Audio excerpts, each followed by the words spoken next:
Hello and welcome to our latest video newsletter. We decided to do something a little different for this video and bring to you a special couples edition featuring residents that have been in love for a very long time. We talk with 3 different couples who are happy to share their story on how they met and the special connections that helped their relationship flourish throughout the years. I get no kick from champagne. Mere alcohol, it doesn't move me at all. So tell me, why should it be true that I get a kick out of you? How long have you been together? 41. We've been married 41 years. August 26, 1967. Yeah, we met in college, Frostburg State. University. And during freshman week. At a party. And we've been together ever since. And it's been the best 10 years of your life. Yeah, about.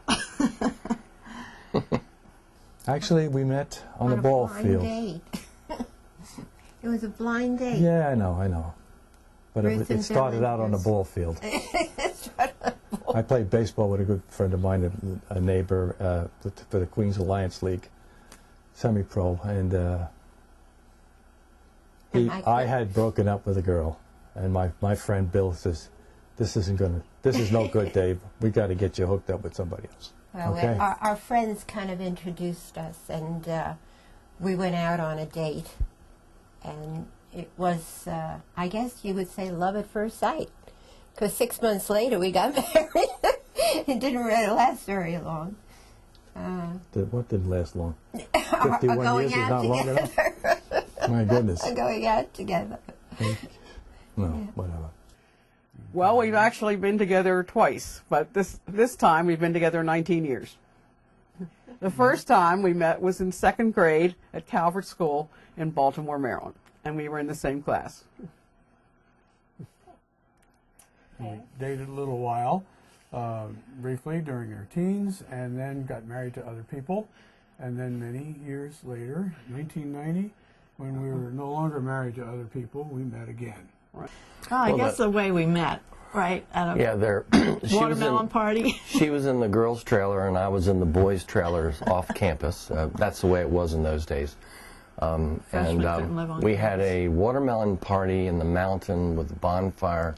And after that party, I came down from the mountain with her, and a blanket. And a guitar. And a guitar. That was the love period of our time. Peace and harmony reigned supreme. Well, one thing I started in the park was a spiritual retirement group, and it consists of 6 women. We meet once a month for lunch and a meeting, part of which is a sharing session, and part is we're reading a book. We read a series of books. I'm also, right now, I'm on the board of the Mid-Atlantic Symphony, and one of the things that I've been active in at the Symphony is getting an endowment fund started, and so it's been going about a year now, and I'm pleased with where we are, but we could always use more money. I was a volunteer shelver at the library, and then they pulled me on when they had a lot of defections all together, they pulled me on as a part-timer. Most of us are part-timers there. I'm also I guess moderating a foreign policy discussion group. The originator of that passed on, and so I don't know anything about foreign policy, but I could run a discussion group. So we've done that for a couple of years, and we're just starting up again now, and I might say a kind word for the group. Anyone who is interested in broadening his knowledge of affairs and taking part in what I would call a college bull session by people who've learned a lot since they've been to college ought to just come by the library and ask about it and sign up. Of course, he taught me how to play golf, so that helped a lot. I don't know if that was a blessing or a curse. She started to learn to play long way back when we were still up on Long Island.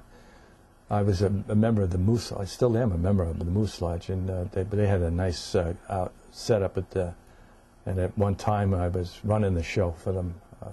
But he really did teach me. He did. He showed me how to swing. Then we incorporated the ladies who wanted to play with the fellas, but they played off on a different place. We played alone and let the men go. But we let them celebrate with us with award dinners and things like that. You know, we incorporated all the men.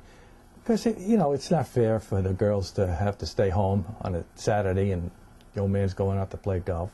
We wanted to go out to dinner after, so it was our excuse. Well, we took care of all those things. Except maybe the way he proposed to me. I went to his house where his parents lived to visit him for the weekend. Woodlawn in Baltimore County. His mother had, being a good Catholic family, on a Friday evening, there were fish sticks for dinner. Mrs. Paul's. And that's how he proposed to me, over fish sticks. It was really glamorous, but it's worked. I gave her the case with my teak pin. I'm Tau Kappa Epsilon from Frostburg. And so I put the engagement ring in the little box. And I said to her, I would like you to wear my fraternity pin. I said no, I didn't. She said no, so I had to offer her more fish sticks to get her to open the box. And when she did, I think you were surprised. I was very... Even a tear is coming right now. I know. I was very surprised. Way, way back when we were married just a short time, and he brought me this gorgeous big box of candy with this beautiful velvet cover and flowers and everything. We didn't have any money at all. And it was just, I guess, the last dollar he had. I just walked in the store. So. That's the only thing I ever brought you, right? No, he used to bring me flowers every week.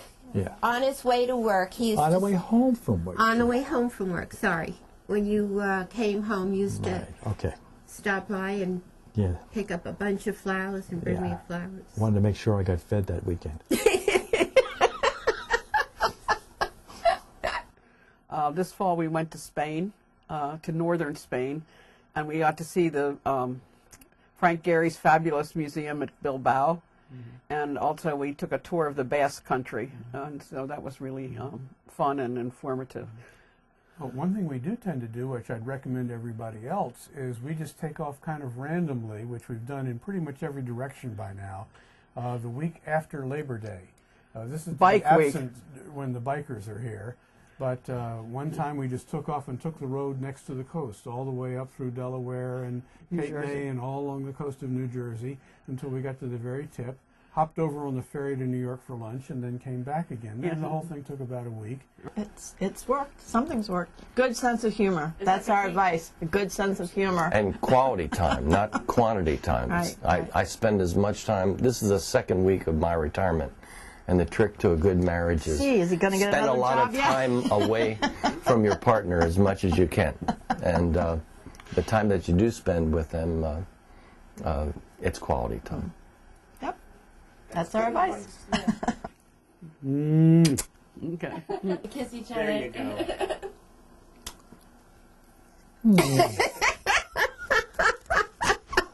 You're going to leave that in, right? Meet me at the yacht club. You can always enjoy a romantic buffet brunch every Sunday overlooking the bay. Our food and beverage team is updating our menu constantly with flavorful and affordable delights for your dining pleasure. So head over to the Ocean Pines Yacht Club and treat yourself to something special. Do you have a special story you would like to share with our viewers? We're always looking for new ideas and people. Email us your story to info@oceanpines.org and we may feature you in one of our upcoming video newsletters. Our thanks to the three couples for sharing their story.